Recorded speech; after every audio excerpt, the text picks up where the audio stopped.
It was a pretty good day today. It's been going well. I was gonna I was sitting down working on some flashcards and whatnot for my language learning. Uh it's not the first time that I've learned languages. It's the third spoken language that I've learned. Um I'm gonna ignore programming languages, even though they do, count towards some degree of like people tend to say if you learn, after your second language, learning other languages is easier, and I think programming languages actually do contribute to that somewhat. But that's not what we're here to talk about today. What I'm planning on talking about today was more along the lines of why are you doing what you're doing, right? So I'm like, okay, why are you learning this language? As you can tell, I'm a native English speaker, probably, because I don't got any accents to me that really pinpoint me down other than like native English. I don't think I have like too extreme of an accent, but you could probably try pinpointing me at some point. Yeah, mine is a little bit more nebulous because I use words like mate and whatnot, and so I'm like, hey matey, what's up? But languages have started getting an interesting melting pot after the internet started, but that is an entirely different section as well. Anyway, why are you doing what you're doing? There's a reason that you're learning, one of the hardest languages there is to learn for an American speaker. No, it's not Mandarin, which is pretty difficult, it's Japanese. So, okay, why are you doing this? It's like, well, one of the reasons is because I enjoy learning. And it's like, okay, well, what do you enjoy in learning? Because it's not necessarily why do you enjoy learning. It's like, well, I enjoy learning because that kind of thing calls to me, and that's not very helpful. It's like, why do you enjoy learning? And so instead of going down that rabbit hole, I'm like, so what is the purpose of knowing why you enjoy learning? That's the rabbit hole I went down. And my uncle recently talked to me. He came up, for the family reunion and whatnot a bit ago. And he talked to me and he asked me the question, or no, he showed me basically how to invest into like what a general investing plan is so that you can retire by the age of like 65. Which I appreciate him for. It's a pretty good investment strategy, I think, and I think most people should totally follow it because there's a reason that there's a general plan for this kind of thing, and it's that the general population tends to follow plans generally, and those plans generally tend to help out, which is useful. I'm definitely planning on using some of it, but I'm using it in a slightly different manner, which is definitely dangerous. Uh, Creative people do not have the easiest time around stuff. It is way easier to be clever than it is to be creative in a society. Because if you're clever, you work within the rules of society, and if you're creative, then it's a bit more nebulous, metaphysically vague, one might say. Um, that aside, I'm getting on so many tangents right now. It's hilarious. Okay, so he taught me how to invest the stuff. He did like this whole seminar thing in front of all the groups of cousins. It was great. But I asked him a few questions afterwards, a few follow up questions, because I was taking notes, as you do. He appreciated that, which was great. But the one of the questions I asked is like, okay, well, what is the best way to invest? And he's like, the best thing you can invest in is yourself. That's an interesting, profound idea. Okay, so why would the best thing to invest in be yourself? And it's one of the reasons you could come up with would be something along the lines of like, okay, well, via pure proximity, you're always going to have access to yourself. So anything that you improve yourself with, you're always going to have access to said improvement. It's like, okay, that's pretty solid.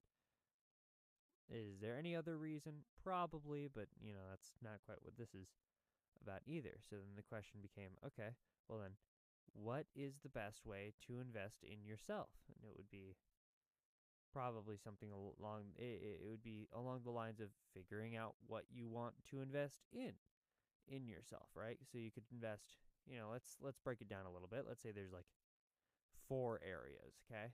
There's close relationships, there's societal setup, there, right, like where you fit in your neighborhood and your general social group and whatnot. There's monetary, and there's physical, right? Okay, cool. So we got close relationships, general relationships, monetary, and physical. Okay, cool. So general breakdown seems reasonably simple. You can categorize most things in those areas. Okay, so investing would be the putting money to improve this thing over a long period of time. Something like that, right? So when you think investments, it's like, okay, interest is a big one. So it's like, what is interest? And interest is the accumulation of value over time. Great. So if you can find something that can accumulate in value over time, then you're doing the best kinds of investments. And the things that accumulate in value more are more valuable for you to invest in. Seems pretty straightforward. Great. So using this idea, what would be the best thing for you to invest in? Oh, we can add a fifth one, by the way, which would just be like mental acuity, mental capacity, whatnot, right? But that doesn't really have any solid applicableness. It's like the tool that you use to attack those things, the other 4 areas. So we're talking about what investment gives the most value over the longest period of time, or the most value in the shortest period of time, depending on how long term you're planning on investing. I recommend investing in yourself like as long as you can, because you're a thing that via just pure proximity argument's pretty solid. You are going to be around yourself the longest out of pretty much anyone else you're going to be around. So you might as well make it so that you're good, good to be around, and like be useful, so that, when you're around, you can actually do things. But that depends on if you want to do things or not. I personally think doing things is pretty good. But that aside, the way in which you want to invest is probably education. Education is probably one of the better things that you can invest in that doesn't decrease in value and tends to increase the value of other things that you add in. So the more educated you are in a certain area, the better results you tend to get in doing stuff in those areas. Want to do bodybuilding? The more educated you are in the science behind bodybuilding, the better you are at actually bodybuilding. Want to do health? More educated you are in health, the more healthy you can become. Relationships, the more you know about relationships and communication styles, the smoother those things happen for you. X, Y, Z continues on and on. So, education seems to be pretty solid to invest in. Is it the best thing to invest in? I wouldn't quite label that, but it's definitely up there. For sure, because I think that you can also say that generally it can be applied to probably the majority of people. So generally it can be applied to everybody, right? Because that's what generalization is. You take out both ends of the highest ends of the bell curve and whatnot and just talk about like the main. Anyway, that's the other piece of it. So then the next question would be along the lines of like, okay, so what is the best way to get educated? Great, and that ties me back into my language learning, and it would be to start getting educated in the things that you are passionate about and enjoy learning about. Okay, so I enjoy learning about languages. I think that the way in which languages work, where they came from, how they evolve, how they're structured, XYZ, very, very enjoyable. I've loved it since my grandma taught me how to read phonetically. It was wonderful. But the general setup is like, okay, cool. You can learn all of the different things. Start off with what you enjoy. That makes the most sense to me because then you're self-driven in the thing that helps improve you. And it's like, well, what if I'm not super interested in any of these things? And it's like, well, then you're just not thinking hard enough on it and you're just being lazy. So it's like, well, that's rude. And it's like, yeah, it is, but it's probably true. Uh, Jeez, I am brutal to my audience. Anyway, uh, so the setup is, it's like, okay, cool. So there's something that you enjoy doing. Like I can't think of anyone that I know who isn't like really, really, I'm just gonna say sick, that doesn't enjoy doing something. Right? And I can just I don't know anybody who doesn't enjoy doing something. And if you find someone who doesn't enjoy doing something, run as fast as you can. Because that is someone you do not want to associate or be around at all. Someone without a drive will just drag you down. Now, there's other ways you can go about it, but I highly recommend running. Running is probably the safest option for you. Now, things that you enjoy doing. Okay, so how does learning about something that you enjoy doing help you? It's like, well, depends on what you enjoy learning, and then that shows what step in the graph you're at and how useful and applicable that thing is. But let's start off real simple with what I started with. And what I started with genuinely on the path of like starting to learn things in a genuine manner that like really engrossed me was probably Dungeons and Dragons. That was probably like the first thing that really stuck. Like I enjoyed reading and I enjoyed stories and whatnot and all the things, but it wasn't necessarily like I spend my time learning how to like write things and how to read things the best and how to break down stories. It was just like, oh, I enjoy this thing, so I'm just gonna, read a lot, and I did read a lot.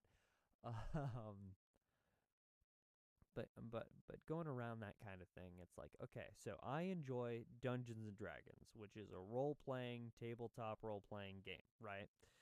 So it's like, okay, well, how the heck is that gonna help you in any scenario outside of the actual playing of the game? And it's like, that is an excellent question. And that is like the next question that you have to do after that's the second question. The first step is just learning. Okay?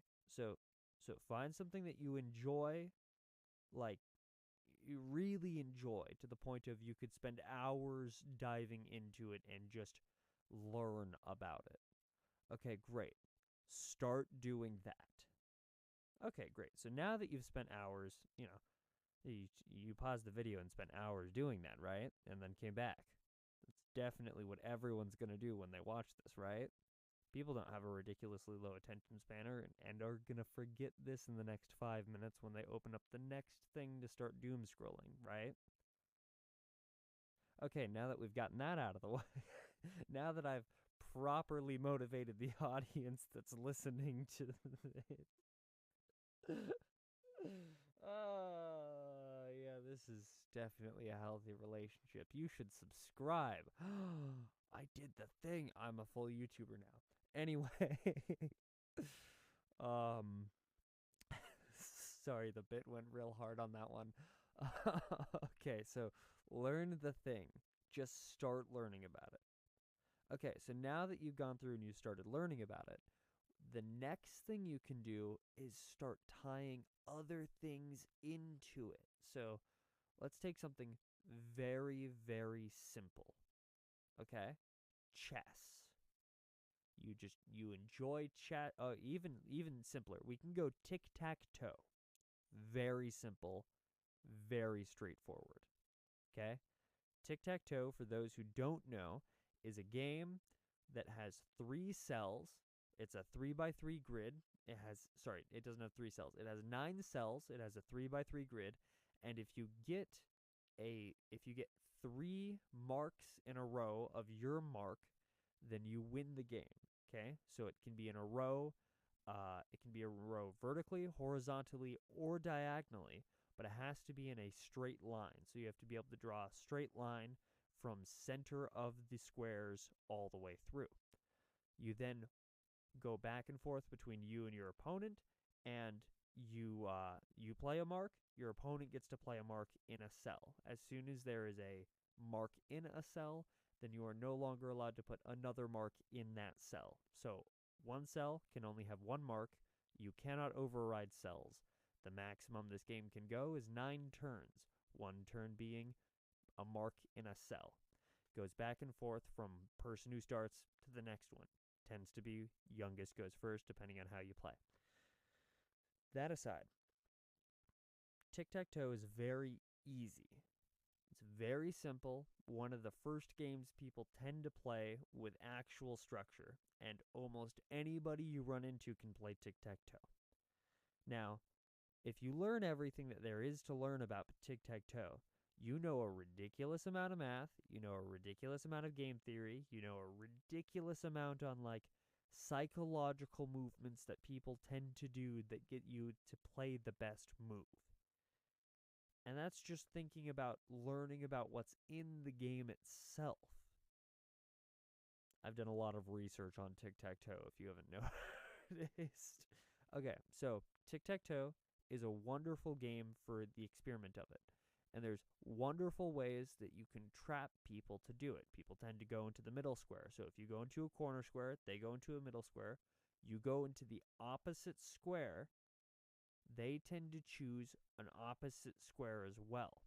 If they choose an opposite square, so you choose a corner, they choose the middle, you choose the opposite corner, they'll choose a corner, you choose the other corner, you win the game. If you don't understand what I'm saying, draw it out, you'll see what I mean. Now, that aside, tic-tac-toe is a really simple game, and when you learn all of the rules about tic-tac-toe, you start learning about various things in, games, such as fixed games, perfect games, imperfect games, how you do game theory, psychological tricks, what it means for a board to be in a unique game state.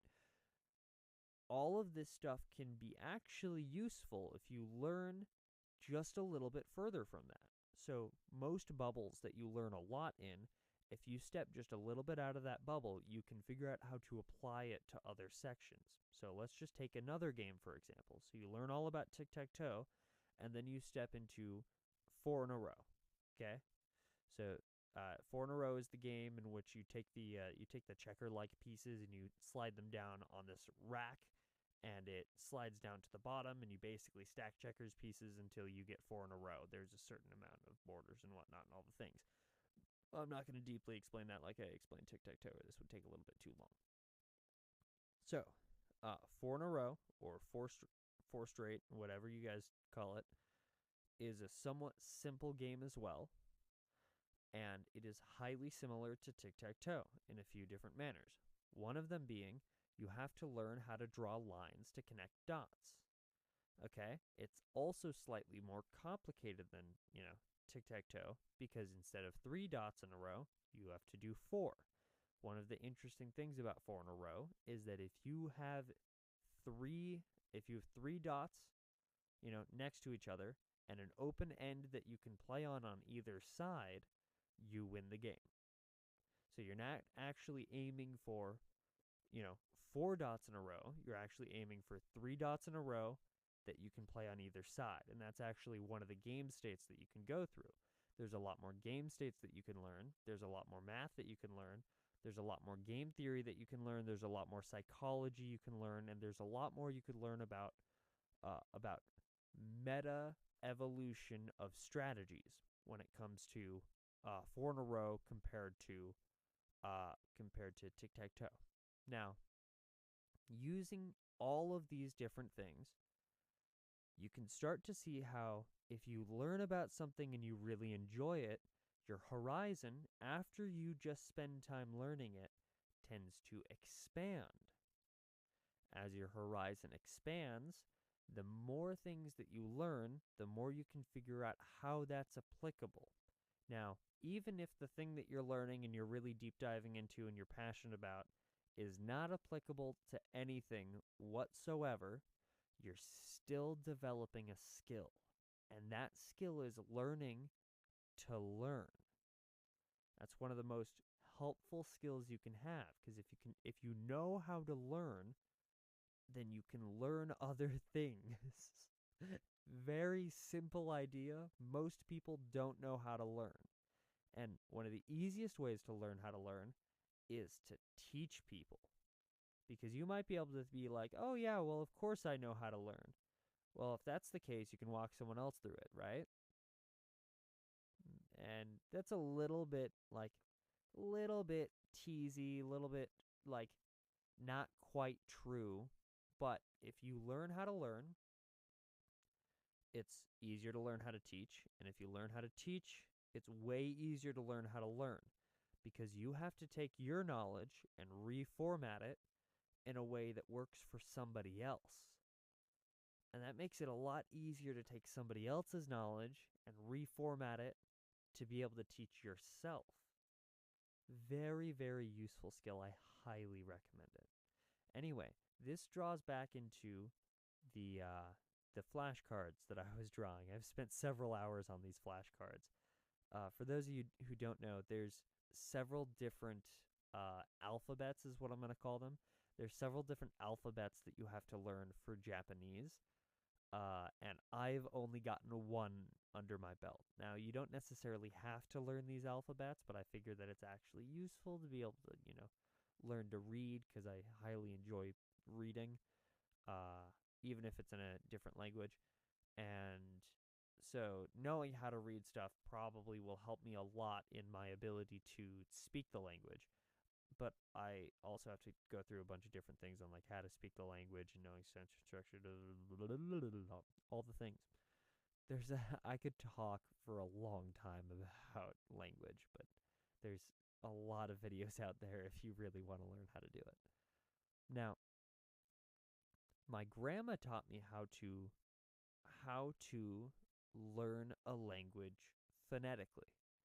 And the way that she taught me how to learn a language phonetically was she taught me English phonetically. I really respect my grandma for this.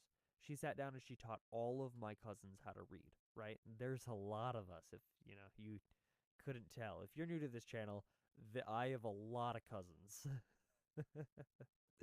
So I'm going through and I'm learning how to read phonetically through all these different steps. And so I was taught that somewhere around the age of like 3 or 4, sometime around there. It was definitely around those ages. Maybe 5. It could have been 5, but it was probably 3. The reason that I say that, or no, it was probably 4. And the reason that I say that is because I ended up reading my first actual genuine, like literally accepted chapter book, in the sense of it's not like a first grader reading level or like a second grader reading level to teach you how to read. It was like an actual book, and that was The Hobbit at age 6. So I did that one because Harry Potter was too hard to read. Now, that flex aside, the general setup is she taught me how to do it, okay? And because I was a TA for a long period of time, decent period of time in my life, and I taught small kids how to do a bunch of different things, I know how to reformat a structure of teaching to fit different subjects. Very useful skill. If you can figure out how to do it, you're golden, because you can do it for yourself.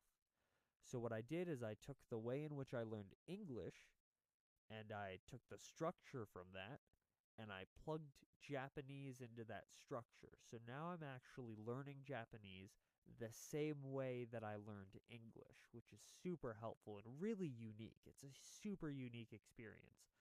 Because the other language that I learned, when I learned Spanish, I used to be conversational in Spanish. I haven't done it in years, so that one's I'm gonna need a little polishing if I come back to that. Lived in a Spanish-speaking country for a while, but what happened is I actually wasn't trying to learn that one. I was just around Spanish enough that I started understanding stuff. And my dad spoke, my dad used to be a translator for a few different things. And so he spoke Spanish. So I was somewhat familiar with it. I've taken like two or three different Spanish classes throughout my life. And at some point had a Spanish instructor, but none of those actually helped me. It was actually living in a community that spoke Spanish and just being, bombarded constantly by the language that I just started to pick it up. So that's also a similar way in which I learned English, which was the spoken word of English. I got just bombarded over and over and over again until I started understanding the words that were used and started associating them to different things. Um, the way that I figured out I actually had achieved the goal was when I could joke around with people on the streets, and that's when I knew I was conversational. That aside, the general idea for this is you want to invest in yourself. Okay? And the way that you invest in yourself is you go through and you find out what you're good at diving into. What can you spend your time doing, enjoying, and just genuinely just throw yourself into, and you'd want to do that. One of the problems is people tend to get sucked into all of the different things of life. Like, I hear this complaint all the time where it's like, oh, I just don't have time to do this, or I don't have bandwidth to do this, or I'm just really not feeling it right now. I just want to relax. And I actually don't think that that's a good way to go through life. I think it's good for you to relax. You should relax. Don't get me wrong, relaxing is good. But I think that relaxing versus like binging social media or doom scrolling or whatnot are different things. If you're going to relax, you should set aside time to sleep for an uninterrupted period of time, or meditate, or take a bath, or take a shower, or just like take a walk, you know? Don't use electronics to relax, or at least social media. Social media should be the last thing you go to relax. It actually increases your serotonin levels. I think that's the right one. It might be. Hold on, I have to fact check that. Sorry, I misspoke. It was cortisol levels. So there's a few different papers out there. I don't have them on hand, so I can't actually link them in description. But they go through and they're like, going on social media actually increases your cortisol levels, and it will crash your dopamine. Cortisol is the stress hormone, and it crashes your dopamine baseline. So it actually makes you feel more depressed afterwards because it goes through and it like jacks up your dopamine, and then you're up, and then you crash, and then you feel like you need another hit of the stuff. And they're built to make you addicted. And one of the things that tends to happen when you're, addicted to something, this isn't the case all the time, but it is the case for these like things that will jack up your stuff higher than normal, is that you crash afterwards, right? So when you have coffee and you are on coffee for a while, and then you stop having coffee, so there's a morning that you don't have coffee, you feel ridiculously terrible. And that's not actually because you're tired, that's because you're in withdrawal, which is an interesting thing. So you're not actually tired when you're feeling that coffee hit. You probably are a little bit tired, knowing most people. But most of that is actually that you're going through withdrawal. So that's an interesting thing. So when you're not on when you're using social media to regulate your dopamine levels, it will actually cause you to spiral downward. And then when you get off of them, you will feel like you will probably be going through withdrawal, which will then, make you think, oh, this isn't working, I'm just going to get off of it. Give it a week, you'll probably start feeling different about that. Anyway, if you're relaxing, you're going to want to relax all the way. You don't half do stuff. It's not good because it's like, well, if you were going to have to do it, you're putting most of the effort to do it in already, and then you're not actually getting the rewards out of it for doing it all the way. Sorry. And that's like why would you do that? That's anyway. So if that's appealing to you, then go ahead. But if you're gonna do something, do it right. Uh, so if you're gonna go through and you're gonna relax, go through and relax. But but don't go through and like do it in a way that doesn't actually achieve the goal, because that's just a waste of time and effort and energy and whatnot. It's a waste of resources, and it's not useful to anybody other than the social media companies that just want your attention the whole time. And so when you're going through and you're choosing to do something, do it all the way. And the things that you want to choose are going to be the things, well, if you want to invest in yourself, it's going to be the things that you enjoy doing so that you can start doing stuff better, right? So, okay, you enjoy, learning about woodworking. Okay, then you're going to watch a few videos. It's going to suck you in. You're going to go, okay, this is really good. And then you're going to have to do something with that. So you found knowledge, and now what you're going to do is you're going to get some wood or get some soap and get some wood carving tools or whatever you were going to do, right? So depending on what kind of woodworking you're doing, depends on what kind of stuff you have access to. Then you're going to go, you're going to get the stuff for that, and you're going to try woodworking. Okay? Oh, but I wanted to do it on a mill and not like a with hand tools and whatnot. So I can't actually do. Okay, so you're going to find a class that teaches you how to use a mill. And then what you're going to do is you're going to go to that class. So, oh, well, it doesn't really fit in my schedule for the week. So what you're going to do is you're going to take all of the social media time that you spend. You're going to catalog that. You're going to catalog how you feel before you go on social media and after you're done going on social media. And what's going to do is it's going to show you that you actually don't want to be on social media as much as you are. You also probably have a bit more time for yourself than you think that you do. At least the weekends, because I don't think most work pushes you across the weekends. If you're in a job that is eating up all of your time, all of your bandwidth, and you feel like you're getting slogged down, you're in the wrong job. Yeah, you're in the wrong job if it's taking advantage of you like that. Now, all of this aside, find the thing, start doing the thing. Find the bare minimum necessary you need to do to start going into the thing and start doing it. Because then it gets you absorbed into all of these different areas. And it turns out when you start learning about one subject, the more you learn about one subject, the more helpful that is in other subjects, surprisingly enough. The subject I got into was D&D. Now, D&D, for most people, is probably just a fun little game that they play with their friends every so often and whatnot. For me, because of me and my cousins and how we like to play, it's basically like a simulation of life. So, environmental problems, you got to know them. Socioeconomic problems, you got to know them. How different languages interact with each other and how that changes how the cultures interact with each other, such as, do they have this word for this kind of thing, or is it a lot more nebulous, so in translation it can get lost, which causes problems, which causes wars. How different cities tend to categorize how they, spend their money, and do different cities have some sort of like unique monetary system? Is there an overarching monetary system across this, continent? What about these few groups of cities? Is there like a coalition of cities that all have their own?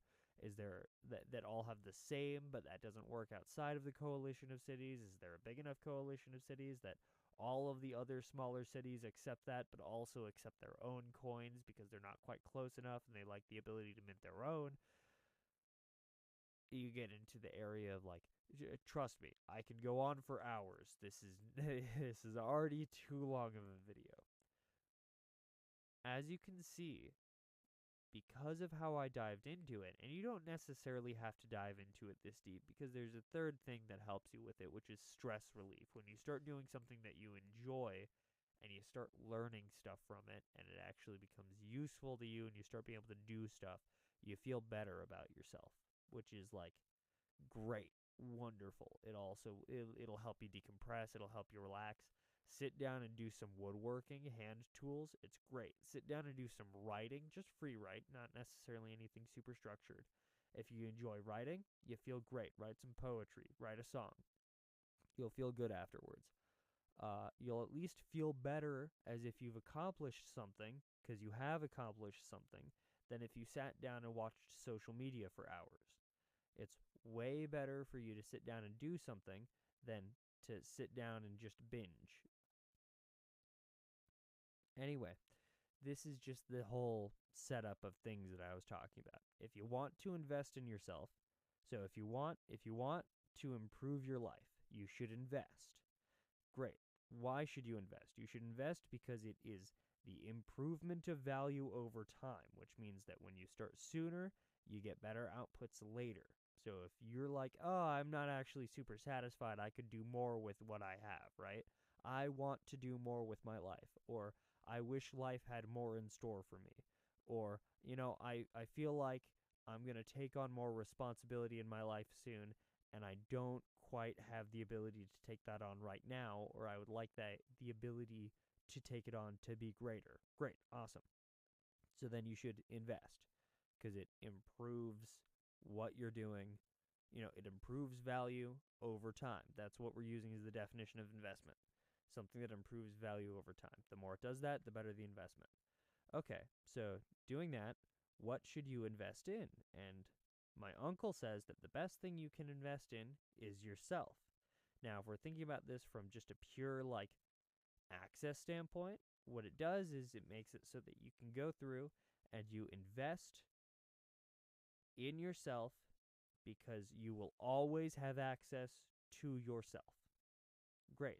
You can also invest in yourself because it will improve yourself, and you're going to be around yourself a lot in your life. So you might as well be enjoyable to be around. That's a whole other conversation, though. So invest in yourself because you will always have yourself. Great. And that investment will stick with you. Okay, what's the best way to invest in yourself? And one of the better ways to do it is education. Okay, why education? Because when you know what you're doing, you're more effective. Okay, so it gives you more effect for what you're doing. That doesn't necessarily mean that you can just sit down and read everything and then you're going to be good. You're probably going to need to do action with it. But it means that you will have better tools to do the things that you're trying to do. Okay, so what kind of thing should you do to invest in your education the best? And there's a few, argumentative pieces that go back and forth on what you should do. The best way you can do that is by learning to learn. Because if you learn to learn and you enjoy doing that, then you will have the ability to learn anything you come across, which then makes it so that if you go to college, it's useful. Go to trade school, it's useful. Don't do either of those and just use random blah, blah, blah. I've been talking for a while. Don't do either of those and just use random tutorials on the internet to tell you what to do. Still useful. Okay, so what's the best way to learn how to learn? And that's to find something that you enjoy doing and to start learning about it. Okay, why this method? Because it gives you something that you already have passion and drive for, which is really hard to replace, and it makes it so that you direct that toward learning. Okay, but how does learning about these random things that you enjoy doing help you learn to learn? And the way that it does is it gives you a structure to show you your favored learning method. Okay, everyone learns things a little bit differently and sometimes a lot differently. And if you know what you prefer, how you prefer to do it, and what kind of content helps you learn best, that is going to be infinitely valuable when you're investing in yourself. So that was the whole setup that I had with, breaking down why I spent, 2 hours on making flashcards. So, yeah.